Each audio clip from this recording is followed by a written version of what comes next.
Welcome to our video where we will cover Chapter 11, Windows versions and customer service. Mainly in this video we'll cover the Windows versions. We'll cover how we use Windows and tools we use to support them, and we'll cover various ways to secure resources on our network as well as securing our network connections. Finally, in Chapter 11, we'll discuss supporting customers with professionalism and respect. There are four main functions of an operating system, and they are to provide a user interface, manage our files, manage our hardware, and then finally manage applications. So those are four main functions of our operating system. And Windows 10 is our most current version of Windows. Every Windows operating system provides a graphical user interface, or GUI, or GUI. Its graphical user interface uses graphics to manage the system instead of being a command line or command driven interface. Although there is a command line and command driven interface that is included with Windows. Most users, though, utilize the graphical user interface because it's easier when you're first starting out. However, Windows can still be managed from the command line, and we will learn both graphical and command-driven ways to manage and support our systems within our course. There are two GUIs, or graphical user interfaces, offered by Windows 10, a desktop version and the tablet version. The tablet version is offered through a feature known as Continuum. Many of our tools can be accessed from the Start menu, Desktop, and the Taskbar. The Taskbar is located at the bottom of the Windows desktop screen by default and displays information about open applications and provides quick access to others. So if we look at that right now, so this down here is our Taskbar, right? It has a search area. We have this task view, which we'll cover shortly, and then you have all these icons here, which are quick launch, task bar icons that are linked, and you'll see that my open applications are underlined. These are applications I have running, like I have a packet tracer, which is used for networking, that's open right now. Now it's closed because the line is gone.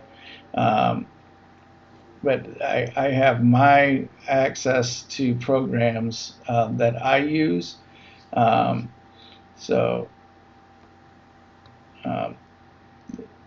This task view here is like a movie strip like icon, and it allows us to easily access different desktops, create new desktops, and traverse around our different desktops. I only have one desktop right now, but we could easily create others, and we'll do that. Now, default icons would be in Microsoft Edge, File Explorer, which I do still have File Explorer. We'll talk about that in more detail in the next video. Then the Windows Store icons. Those are the default on the quick launch toolbar here. These are quick launches. But I got rid of Microsoft Edge and the Microsoft Store because I don't utilize those. And I put Excel, Word, and Outlook, and Packet Tracer, and Chrome, calculator, things that I use that I want quick access to. So that's what's on my quick launch bar. Then you have the Start menu, right? So the Start menu, you have these live tiles, as you can see. I got the Washington D.C. area apparently for weather, because I don't use this machine for my personal use, but I could have had it set here for Texas, and it would be live up. These are live tiles that you can get live information from these tiles.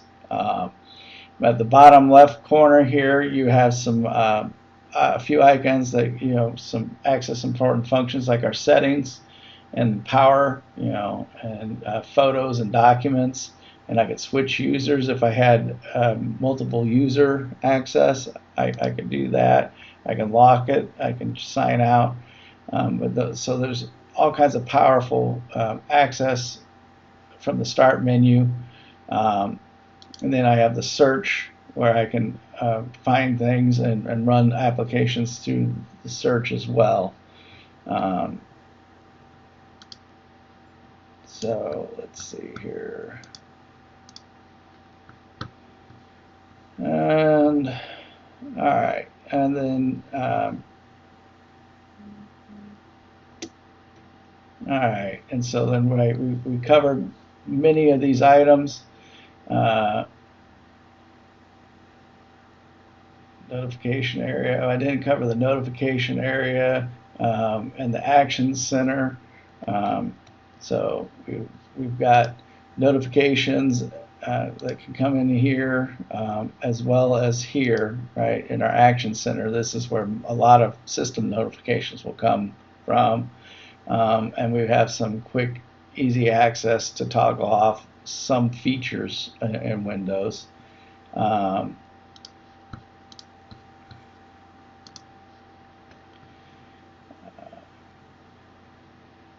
Let's see here.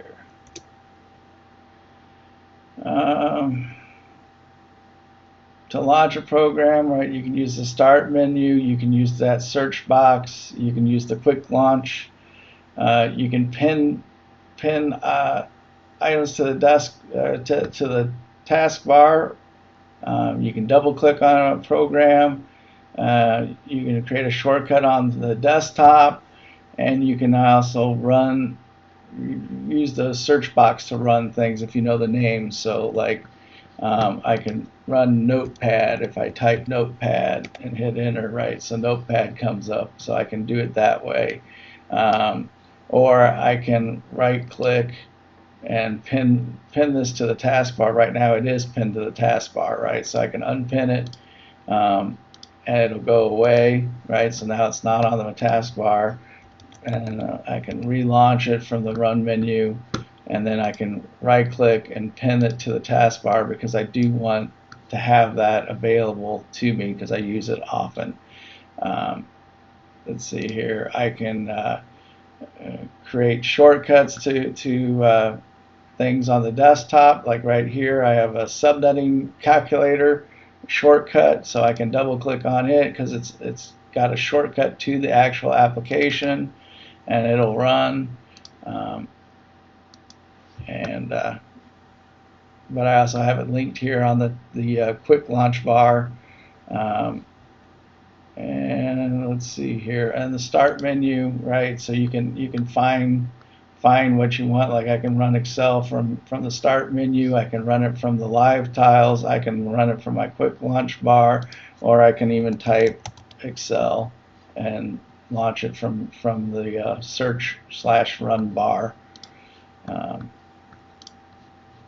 So many ways, multiple ways to run a program or application.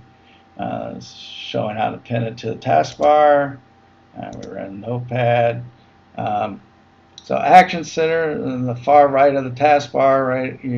I showed you that you can toggle several features on and off, such as our network connection or tablet mode. You can access our settings app very easily. So let's go there. So the settings app is very useful here. This gives access to all kinds of settings on our systems, updating security, privacy settings. You manage some accounts, your systems, display, sound, power. So you can do a lot of configurations of your machine from the settings app. And once again, that is easily accessed from the Action Center here in that lower right of the taskbar. And it's, this all settings. You can also access it by typing settings, right? So it'll also bring up the same settings window. Contura, that is our digital assistant, and it can learn your speech and handwriting and store histories and make things more accessible for you. I don't use Cortana, but some people enjoy it and like it. It can be useful. Snap Assist is used to configure our windows into half screen or quadrant usage. Allows a somewhat easy way of displaying multiple windows, but it can take a little bit to get a hang of how it works. So I'll display it here. Let's do, I'm going to get Notepad up and Packet Tracer up and Word up. Alright, so, and then finally Excel. We'll just do Excel.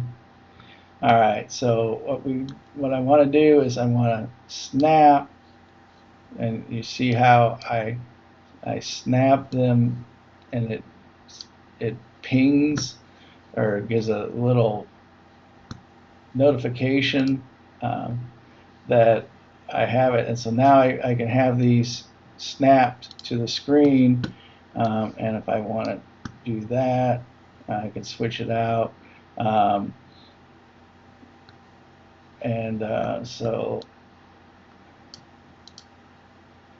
now I've got it to where I can easily switch out my Word and my Packet Tracer, although I really wanted it all four.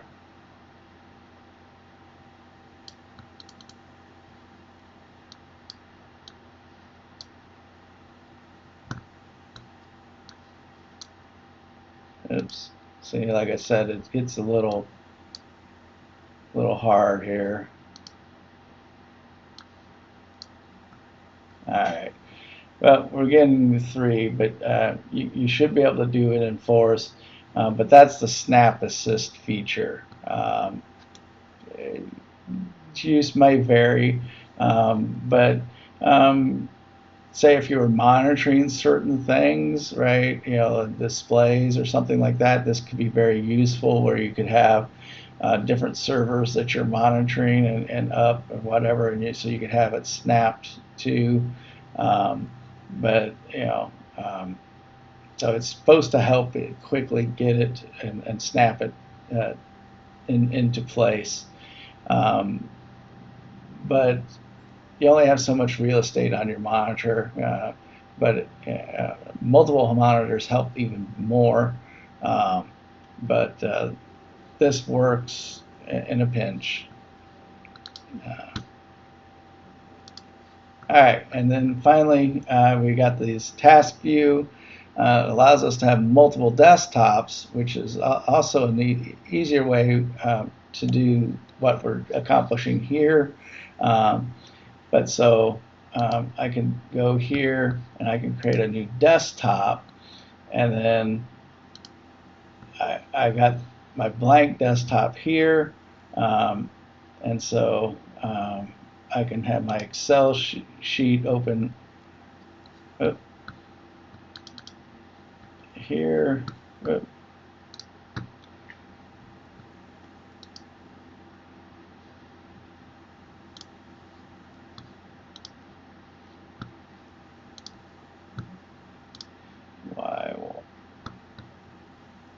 I want my Excel sheet open here.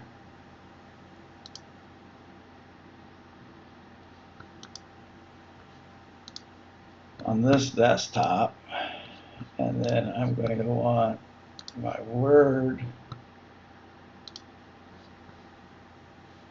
on this desktop,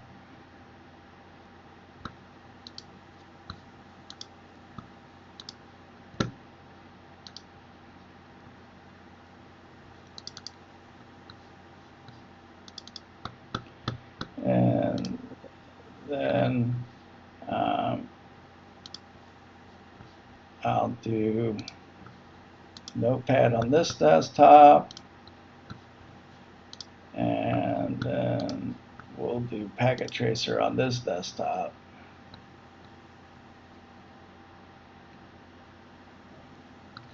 Okay, so now I can switch to Word, I can switch to Excel, or switch to my Notepad, right? So these are my options here.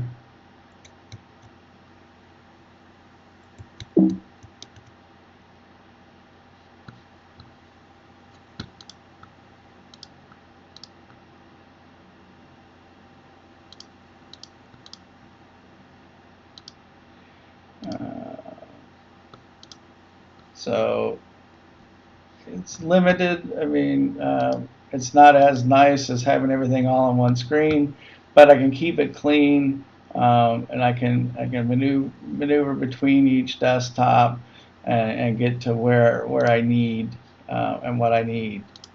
But that's the task view. It's multiple desktops. Right, and it's just showing us being able to go through it.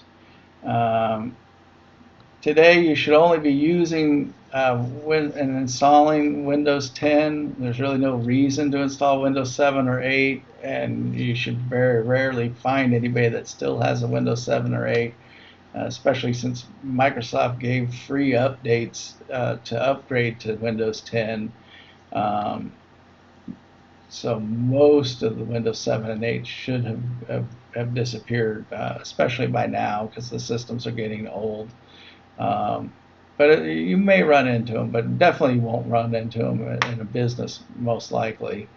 And most home users will use the Home Edition, just because it's the least expensive and comes with most machines, by default, unless you request something different, which is not typically done by most home users.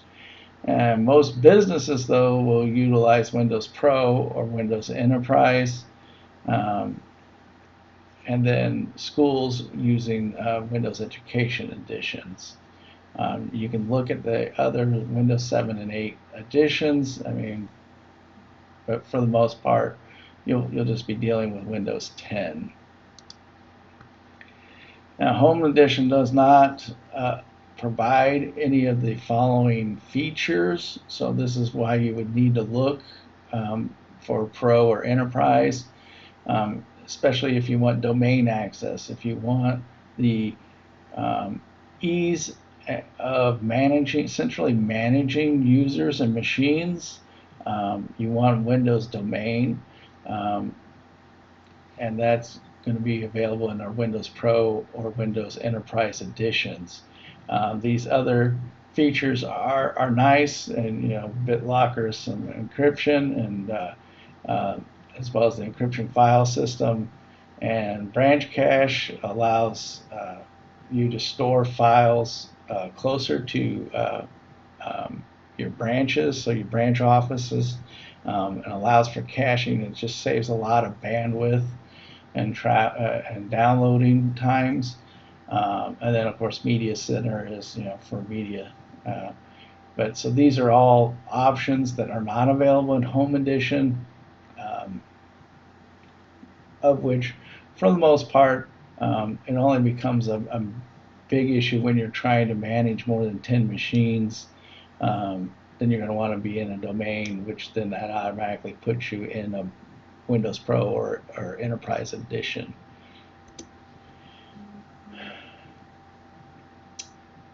So some of the things we need to know, right? We definitely need to learn our File Explorer, also known as Windows Explorer.